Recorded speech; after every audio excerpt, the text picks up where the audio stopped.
These people show a spirit and conduct against us they never showed against the French.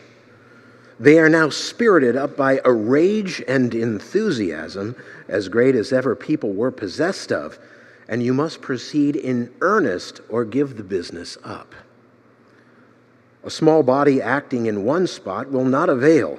You must have large armies making diversions on different sides to divide their force. The loss we have sustained is greater than we can bear. Small armies cannot afford such losses, especially when the advantage gains tends to do little more than the gaining of a post. General Thomas Gage. As tensions between Britain and her colonies escalated, militia regiments as thick as bees drilled twice a day all over Connecticut, New Hampshire, Rhode Island, and Virginia. They were prepared just in time for the Continental Congress to back their first battle against the greatest military power in the world. While their first commander-in-chief, George Washington, would not take command for another month, this did not stop the self-taught army from boldly taking up their positions on June 17, 1775, for the Battle of Bunker Hill.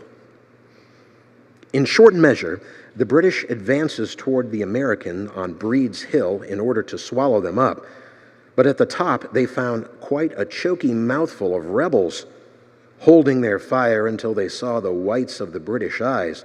The rebels mowed the British down until they lay as thick as sheep in a fold. On the third attempt, the Americans ran out of ammunition, leading to brutality, intimate hand-to-hand combat. American snipers in the abandoned buildings of nearby Charlestown were impossible to silence without heated shot and carcasses. The British soldiers' fire did terrible work. Be astonished, O heavens, at this, and let the inhabitants of America tremble to fall into the hands of such a merciless foe.